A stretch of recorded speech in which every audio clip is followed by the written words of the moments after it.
సరే ఈ తప్పు మీరు కేసీఆర్ మీద కన్నా కూడా ఎందుకు ఆవిడ ఆయన మిస్సెస్ మీద ఎక్కువ వేస్తున్నారు? అంటే రోల్ ఆవిడ ఎక్కువ ఉంటుంది. ఆమె రోల్ కంప్లీట్ గా ఎక్కువ ఉంటది, ఆమె సపోర్ట్ ఉంటదండి డెఫినెట్ గా. అట్లా కాదు రావు గారు, ఇప్పుడు ఎవరికో సివిల్ సప్లై చైర్మన్ ఇప్పించి, ఎవరినో మేయర్ చేసి, ఎవరికో మంత్రులు ఇప్పించి, ఇంకేదో చేసి ఈ ఏంటి మన ఏందండి ఈయన వినోద్ కుమార్ తమ్ముడు ఉన్నాడు కదా శ్రీనివాసరావు, వాళ్ళ కాంట్రాక్ట్లు ఇప్పించుకుంటూ ఇష్టం ఉన్న వాళ్ళకు ఈమె కనసైగల వల్ల మెదిలిన వాళ్ళకు అన్ని చేసినావు కదా. మరి నువ్వు నీ బిడ్డకు ఎందుకు చెప్పుకోలేదు? నాన్న ముఖ్యమంత్రి పేరు ఖరాబ్ చేసుకో. అంటే ఈ పాపం అంతా మరి నువ్వు ఒక క్షణం నువ్వు అనుకుంటే వీళ్ళకు పదవులే ఇప్పించుకున్నా నువ్వు, మరి రేవంత్ రెడ్డి కూతురు పెళ్లి సందర్భంగా తర్వాత చూసుకున్నా పారిపోడు కదా. పెళ్లి సందర్భంగా రేవంత్ రెడ్డి అయితే ఎక్కడికైనా పారిపోతాడా? ఆకాశంలోకి వెళ్ళిపోతాడా? ఉన్నదొక కూతురు పెళ్లి కానివ్వండి అని నువ్వు చెప్పి ఒక ఆడ మనిషిగా కనీసం ఆయన బిడ్డ పెళ్లి పాపం ఆ పాత విజువల్ చూస్తే ఎంత బాధ అనిపిస్తుందండి.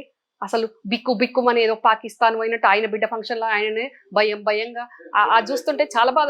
ఇంకోటి ఏంటంటే ఆ మూమెంట్ లో వచ్చిన చుట్టాలు కానీ రిలేటివ్స్ అందరూ కూడా ఈయనేదో నేరం చేశాడు జైలు నుంచి వచ్చాను ఫీలింగ్ కూడా ఉంటుందిగా, ఆ హ్యాపీనెస్ అయితే ఉండదుగా. మ్యారేజ్ కాకుండా ఇంకో కండిషన్ కూడా పెట్టిండ్రని తెలిసింది అక్కడ, ఎవరితోటి మాట్లాడొచ్చు మాట్లాడొద్దు అని కూడా ఇన్ఫ్లుయెన్స్ చేస్తాడు సాక్షులు అనేది కండిషన్ పెట్టారు గవర్నమెంట్.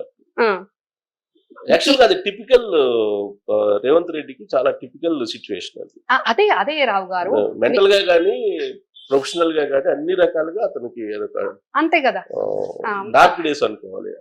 మీరు అట్లా చేశారు. మరి ఇప్పుడేమో మనకు మాత్రం అన్ని ఫెసిలిటీస్ కావాలి అంతటా. మనం ఇండ్లున్నా, మన ఇన్వాల్వ్మెంట్ ఇండ్లున్నా, మనం తప్పులు చేసినా, మనం ఏది చేసినా కూడా మనకు మాత్రం మంచిగా ప్రాబ్లం అంతా కాదండి, పాపం కాదు. ఆమె ఇప్పుడు ఒక ఇంట్లో బిడ్డ కొడుకు ఇద్దరు ఉన్నారు రావు గారు. ఇద్దరు ఉంటే కొడుకు ఎప్పుడు పోతుండు ఎప్పుడు వస్తుండు ఏమైతుండో అనేది నీకు తెలియదు కావచ్చు. బిడ్డని ఇంట్లో ఉండకపోవచ్చు, వేరే దగ్గర ఉన్నా నువ్వు చెప్పొచ్చు కదా.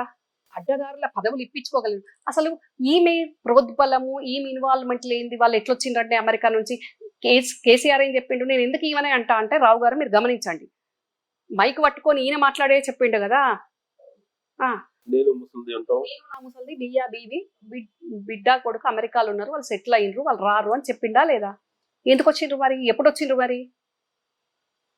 వచ్చి మొత్తం క్యాప్చర్ చేసినట్టు చేసేసి ఏం తెలియనియకుండా మూల విరాటుడు లెక్క మూల కూసబెట్టేసి ఆయనని ఈరోజు మొత్తం పతనం పట్టించింది వీళ్ళు కాదా? ఈ ఇన్వాల్వ్మెంట్ కుటుంబ సభ్యురాలుగా నాకు తెలుసు కదా రావు గారు, నేను అన్ని ఉండి చూసినా కదా ఏ రకంగా వాళ్ళని అక్కడి నుంచి వెలిపించింది. ఈ శకుని గాడు పూణేలో చదువుకొని సచ్చే విధవను వీళ్ళని ఏ రకంగా ఇక్కడికి తెప్పించింది, ఆమె తెప్పించింది రావు గారు. అప్పుడు కేసీఆర్ ట్రాన్స్పోర్ట్ మినిస్టర్ ఉన్నప్పుడు వాడు అక్కడ పూణేలో చదువుకునేదండి.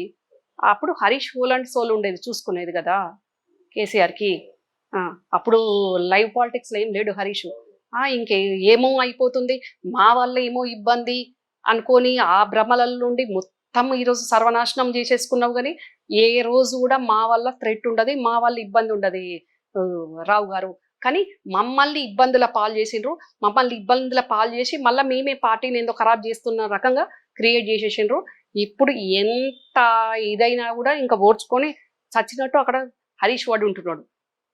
అక్కడ మంచిగా చేయించాల్సిన దరిద్రపు దుర్మార్గ పనులు చేసేసిన వాళ్ళు మంచిగా ఉన్నారు, వేరే వాళ్ళు బయట నేను అక్కడ ఉన్న హరీష్ మేము ఇబ్బందులు పడాలి, మా వల్లనే ఏదో జరిగినట్టు. జరిగిందంతా ఆమె సైడ్ నుంచి ఆమె ప్రోద్బలంతో జరిగింది కాబట్టి నేను అంటున్నాను. మీరు కూడా ఆలోచించండి, హ్యూమానిటీ గ్రౌండ్స్లో ఒక ఆడకూతురు పెళ్లికి తండ్రి పోకపోతే ఎంత బాధపడి ఉంటుంది ఆ రోజు. ఆ తల్లి కూడా, గీతమ్మ కూడా ఎంత బాధపడి ఉంటుంది. శోభమ్మ ఏ రోజు నీ బిడ్డ ఈడీ కాడు ఉండంగానే నువ్వు ఉరికిపోయినావు కదా, మరి నీకు ఏ బిడ్డల బాధ గుర్తురాదా?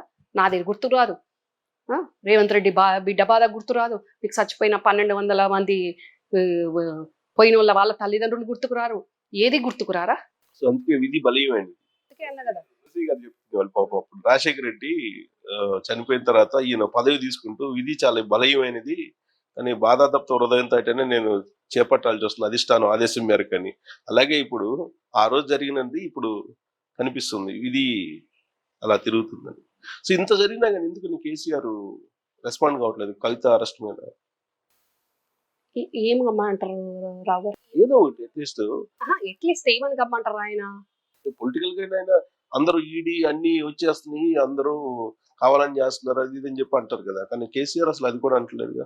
ఈవెన్ కేజ్రీవాల్ విషయంలో అన్నారు కానీ కవిత విషయంలో కవిత అరెస్ట్ అయిన తర్వాత అంటే ఇద్దరు కలిపి తర్వాత ఇప్పుడు 3వ రోజు 4వ రోజు అంటారు. ఆ తర్వాత కూడా ఆయన ఢిల్లీ వెళ్ళి చూడటం కానీ ఏం లేదుగా, కవితని ములాఖత్ కోరటం కానీ ఏం లేదు కదా. అసలు ఆయన ఊహించని పని జరిగిపోయినాక ఆయన ఏమని పోయి అక్కడ కవితకి ఏదైనా రోగం వచ్చిందనా ఏమని పోయి ఏం పలకరించాలి, ఏం చేయాలి?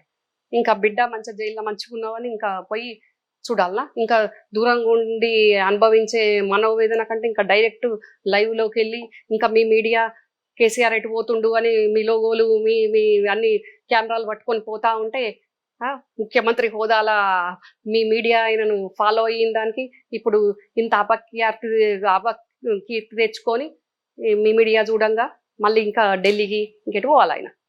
అంతేనా? ఇంకా ప్రయత్నాలు ఏమి ఉండవా ఆయన? ప్రయత్నాలు అంటే అడ్వకేట్స్ పెట్టి బెయిల్ రావడానికి ఆ ప్రయత్నం డెఫినెట్ గా చేస్తారు.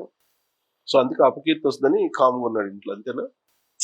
అట్లా కాదండి, తెలుసు కదా జరిగింది ఎలాంటిది అనేది. దానికైనా ఏం సమాధానం అని చెప్పాలి? సో అందుకని కామ్ అయిపోయాడు, చెప్పలేక పరిస్థితి.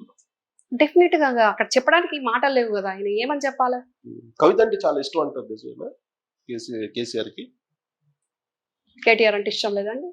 అంటే ఎక్కువ కొంచెం ఎఫెక్షన్ ఎక్కువ ఉంటుంది అంటారు, నిజమేనా? యాక్చువల్ గా కేటీఆర్ అంటేనే ఎక్కువ ఇష్టము.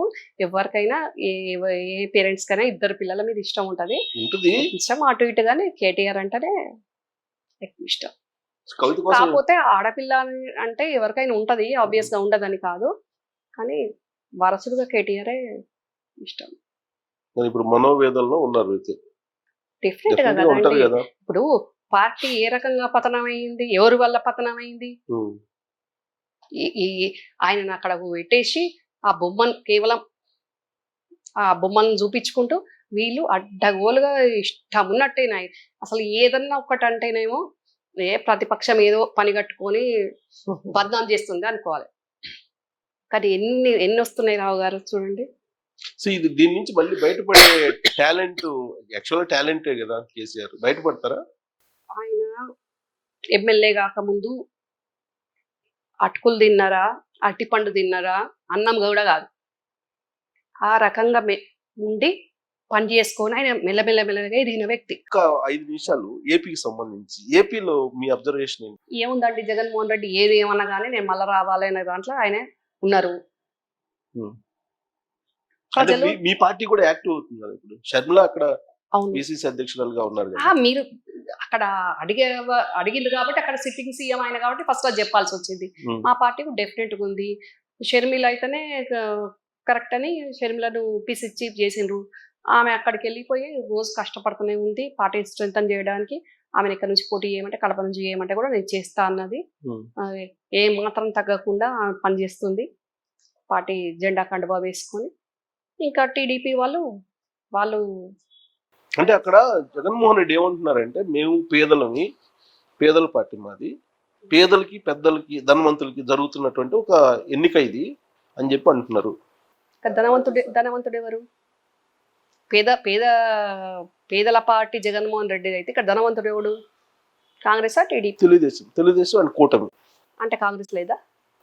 కాంగ్రెస్ అసలు ఆయన దృష్టిలో లేదు కదా. ఆయన దృష్టిలో కాంగ్రెస్ లేదు కదా. ఆయన దృష్టిలో కాంగ్రెస్ లేదు అన్నప్పుడు మళ్ళా కాంగ్రెస్ వాళ్ళది ఎందుకు అప్పుడప్పుడు ఎందుకు మాట్లాడతాడు ఆయన? వాళ్ళ చెల్లెల్లో వచ్చింది కాబట్టి. చెల్లికి రాకముందు కూడా సో కాంగ్రెస్ పార్టీ వల్ల ఎఫెక్ట్ ఉంటుంది అంటారా జగన్ కి? ఎందుకు ఉంటుందండి? డెఫినెట్గా ఉంటుంది. చూడండి రేపు ఓట్ పర్సంటేజ్ ఎట్లుంటది, సీట్లు అన్నీ వస్తాయి. ఇప్పుడు ఆయన పేదోడిని నేను అని అంటుంటే మీకేమనిపిస్తుంది? ఇక ముఖ్యమంత్రి స్థానంలో ఉన్నారు కాబట్టి ఆ హోదాను గౌరవించైనా అనవద్దు, కానీ పిచ్చోళ్ళ మాటలాగా అనిపిస్తుంది అది. పేదోళ్ళ పార్టీ అంటే రాబోయే రోజుల్లో మరి ఆ సాక్షి ఎవరిది? ప్రజలదా? నాకు అసలు ఏమీ లేదని చెప్తున్నాడు. అదేనండి, మరి సాక్షి ఎవరిది? ఆ భారతీ సిమెంట్స్ ఎవరిది? మరి అది క్లారిటీ ఇవ్వమనండి ఒకసారి. కేసీఆర్కి జగన్మోహన్ రెడ్డికి ఉన్న బలమైనటువంటి సంబంధం ఉంది కదా రాజకీయాల్లో. ఇది పనిచేస్తుంది ఈసారి అక్కడ. ఇప్పుడు బలమైన సంబంధం అని మీరే చెప్పారు. బలమైన బంధం, బలమైన సంబంధం ఉన్నప్పుడు చంద్రబాబు గారు జైల్లో ఉంటే కూడా వీళ్ళు టీజ్ చేసినట్టు మాట్లాడినారు. అయినా కూడా కేసీఆర్ పడ్డప్పుడు చంద్రబాబు గారు వచ్చి పరామర్శించారు.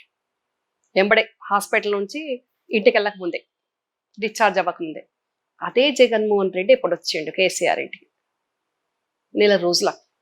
అంటే ఏ సందర్భంలో పేరుకు మాటకు పరామర్శ, కానీ వాళ్ళిద్దరు మాట్లాడుకున్న సంభాషణ ఏంది, దాని అర్థం ఏంది, ఆ మీటింగ్కు ఆ మీటింగ్లో ఏమన్నా జరిగిందా?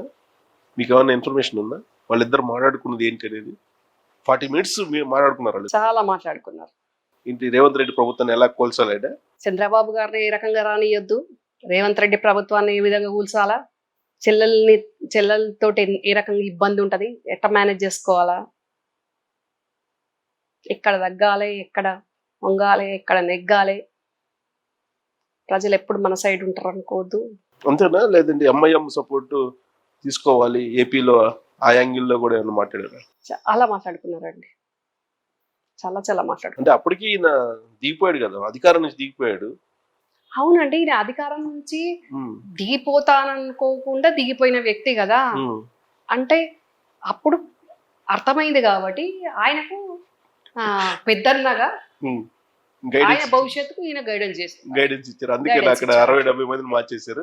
గైడెన్స్ ఇచ్చిండ్రు. అట్లా ఇక్కడ మార్చకపోవడం వల్ల అక్కడ మార్చేశారంటే అంతే కదండి. డెఫినెట్ గా డైరెక్షన్ లోనే నడిచింది కదా, ఆయన డైరెక్షన్ లో నడిచింది. మీకున్న అబ్జర్వేషన్ ప్రకారం అక్కడ మళ్ళీ అధికారులకు ఎవరు వచ్చేలాగా కనిపిస్తుంది కాంగ్రెస్ కాకుండా? నేను కాంగ్రెస్ పార్టీ నాయకురాలు కాబట్టి నాకు కాంగ్రెస్ పార్టీ రావాలని ఉంటది. అదే చెప్తుంది. కాంగ్రెస్ కాకుండా ఏ పార్టీ అధికారులకు వచ్చే అవకాశం? కాంగ్రెస్ రావాలని ఉంటదండి నాకు. వేరే వాళ్ళు రావాలని నాకు ఎందుకు ఉంటది? నేను మీకు మీ వ్యక్తిగతమైన అభిప్రాయం కాదు, అక్కడ సిచ్యువేషన్ ఏ విధంగా కనిపిస్తుంది అని. నా వ్యక్తిగతమైన మీ అబ్జర్వేషన్, మీకు పరిచయాలు ఉంటాయి కాబట్టి మీ అబ్జర్వేషన్, మీకున్న ఇన్ఫర్మేషన్, అక్కడ ఎవరు అధికారంలోకి వచ్చే అవకాశం ఉంది? కాంగ్రెస్ రావాలండి. అది మీ కోరిక. అది నేను అడుగుతుంది ఇన్ఫర్మేషన్. మీరు ఇన్ఫర్మేషన్ అడుగుతున్నారు కానీ నేను ఒక కాంగ్రెస్ పార్టీ నాయకురాలుగా నేను ఎట్లా ఇన్ఫర్మేషన్ ఇస్తాను మీకు? ఇన్ఫర్మేషన్ నెరవేరే పరిస్థితి కనపట్లేదు కదా అక్కడ. నెరవేరినా నెరవేరకపోయినా మేము తెలంగాణ నాయకురాలుగా మా ఆంధ్ర రాజకీయాల్లో మా కాంగ్రెస్ పార్టీ లైన్ లైట్లు ఉండాలని నేను కోరుకుంటాము. ఈ మధ్య విజయమ్మ వెళ్ళారు, మీ నాయకురాలను వదిలిపెట్టారు, శర్మలను వదిలిపెట్టేసి జగన్మోహన్ రెడ్డి తోటి వెళ్ళారు విజయమ్మ.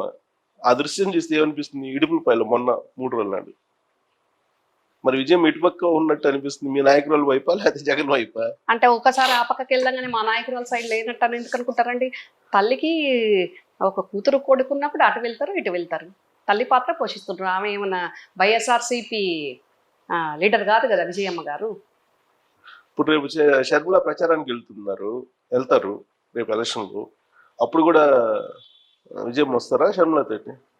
చూడాలి. అది జగన్ తోటి వెళ్ళారు కదా. నేనేమన్నానండి ఇందాక, ఒక మదర్ రోల్ ప్లే చేస్తున్నారు ప్రజెంట్. అవును, షర్మిల తోటి వస్తే పొలిటికల్ రోల్ ప్లే చేసినట్టు, న్యూట్రల్ గా ఉంటుండొచ్చు ఆవిడ. అంటే పొలిటికల్ వేదిక మీదకి ఎక్కలేదు, బట్ ఇడుపులపై వరకు వెళ్ళి ఆశీర్వదించి పంపించింది జగన్. అదే చెప్తున్నాను రాజు. ఈ ఆశీర్వాదం షర్మిలకు కూడా ఉంటుందా? డెఫినెట్ గా. తల్లి, ఇద్దరు పిల్లలు ఉంటే చెరో పార్టీలు ఉన్నా తల్లి రోల్ ప్లే చేయాల్సి ఉంటది కదా. ఇప్పుడు ఎవరు సపోర్ట్ చేస్తున్నట్టు ఆవిడ? ఇప్పుడు షర్మిలనేమో జగన్మోహన్ రెడ్డి ఆంధ్రప్రదేశ్ ని ధ్వంసం చేశారు, విధ్వంసం సృష్టించారు, అక్కడ బాబాయిని కూడా చంపేశారు, అతను మా చెల్లెలను కూడా పట్టించుకోవట్లేదు, రోడ్డుని వేసేసాడు అని ఆమె అంటున్నారు. ఈమె పోయేమో జగన్మోహన్ రెడ్డికి ఆశీస్సులు ఇచ్చి వచ్చారు. రాత్రికి వచ్చేటప్పటికి లేదా షర్మిలతోటి ఈవిడ ఉంటారు, విజయమ్మ ఉండటానికి ఇంట్లో ఉంటారు, ఇద్దరు ఒకే ఇంట్లో ఉంటారు. ఏంటి ఆ సినారియో నాకు అర్థం కావట్లేదు, పొలిటికల్ సినారియో. ఏదైనా టైం డిసైడ్ చేస్తుంది రావు గారు. ఒక మదర్ గా కొడుకు బ్లెస్సింగ్స్ అడిగితే బ్లెస్సింగ్స్ ఇచ్చారు, కూతురు అడిగితే కూతురు గురిస్తారు. ఏం జరగాలి, ఎట్లా ఏంది అనేది టైం డిసైడ్ చేస్తుంది అంతే. Okay, thank you. Time decide చేస్తుంది అనుకున్నాం. మీకు కూడా మీరు ఆశించినటువంటి పదవి రావాలని కోరుకుంటున్నాం.